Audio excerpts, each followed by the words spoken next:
Hello बच्चों, let's read the following question. A uniformly charged conducting sphere of 0.60 meter diameter has the surface charge density 5.7 microcoulomb per meter square.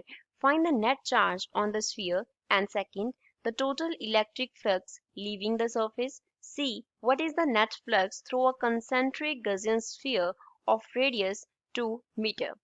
Question में हमें क्या दिया, एक charge conducting sphere दिया जिसका radius है 0.60 metre, उस पे सरफेस चार्ज डेंसिटी दी है, हमें नेट चार्ज निकालना है, टोटल इलेक्ट्रिक फ्लक्स कितना लीव कर रहा है और एक कंसेंट्रिक अगर हमारे पास गॉसियन सरफेस होगा रेडियस 2 मीटर का तो उसका नेट फ्लक्स हमें फाइंड आउट करना है.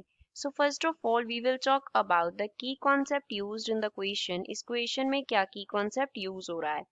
क्वेश्चन पे हम अप्लाई करेंगे गॉसेस लॉ.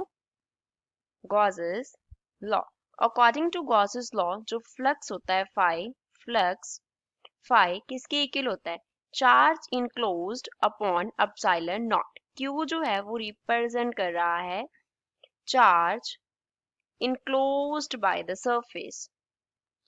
जो सरफेस जिसकी हम बात कर रहे हैं उस पे कितना, उसकी इनसाइड कितना चार्ज है उसको रिप्रेजेंट करता है स्मॉल क्यू. तो फ्लक्स जो है वो क्यू अपॉन एप्सिलॉन नॉट के इक्वल होता है. अब पहले तो क्वेश्चन में हमें क्या गिवन है, डायमीटर डी गिवन है 0.60 metre.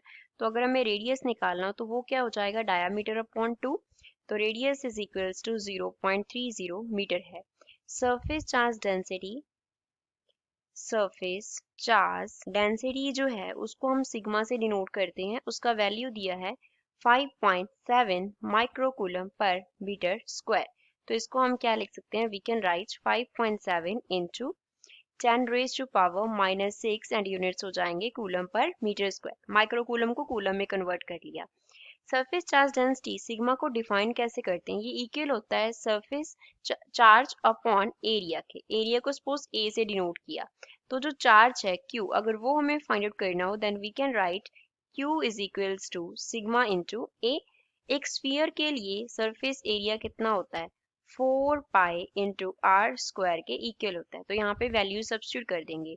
So Q will be equals to sigma that is 5.7 into 10 raised to power -6 into 4 into pi की जगह पे 3.14 into square of r means 0.30 का क्या हो गया, स्क्वायर हो गया.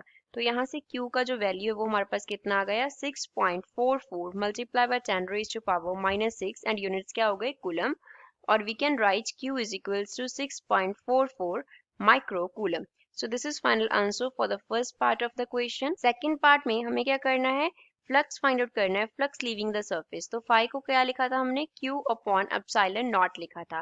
एप्सिलॉन नॉट परमिटिविटी होता है, इसका हमारे पास वैल्यू होता है 8.854 multiply by 10 raise to power -12 and इसके लिए यूनिट्स होते हैं हमारे पास, वो क्या होते हैं, कूलम स्क्वायर पर न्यूटन मीटर स्क्वायर होते हैं. तो फाई की जगह पे हम क्या करेंगे, दोनों वैल्यूज को Q एंड एप्सिलॉन को फिल कर देंगे.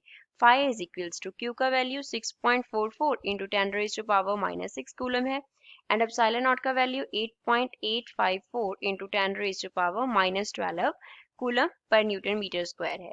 तो जो फ्लक्स फाई है वो उसका वैल्यू हमारे पास क्या आ जाएगा, डिवाइड करके 0.73 multiply by 10 raised to power 6 and इसके यूनिट्स होते हैं newton per coulomb metre square. So this is final answer for the second part of the question. अब सी पार्ट की बात करते हैं. सी पार्ट में जो गॉसियन सरफेस है, सपोज हमें उसका जो रेडियस है उसको आर जी से डिनोट कर लेते हैं. गॉसियन सरफेस के लिए वो कितना है, 2 मीटर है. जो स्फीयर है ये वाला हमारे पास, उसका रेडियस कितना था, आर. इसका रेडियस जो कितना था, आर. आर जो है वो हमारे पास था आर का वैल्यू 0.30 मीटर था. That means R is less than R G. तो गॉसियन सरफेस कहाँ पे होगा, कहीं यहाँ पे होगा इस तरीके से. तो जितना चार्ज इस सरफेस पे है सपोज Q, उतना चार्ज इस गॉसियन सरफेस में इनक्लोज्ड है. तो जैसे हमने प्रीवियस केस में गॉसेस लॉ अप्लाई किया, फ्लक्स क्या होता है, charge enclosed per unit area, charge enclosed per unit permittivity, तो चार्ज अपॉन एप्सिलॉन नॉट. अब इस केस में जो फाई हमारे पास है वो फाई जी होगा. अगेन चार्ज कितना है Q, तो Q अपॉन एप्सिलॉन नॉट होगा. Q अपॉन एप्सिलॉन नॉट क्या है, phi, which means flux through the Gaussian surface of radii 2 meter will be equals to the flux leaving the surface of radii 0.30 meter इस case में.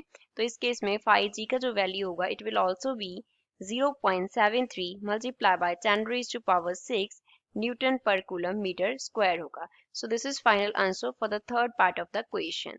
I hope you understood well. Thanks.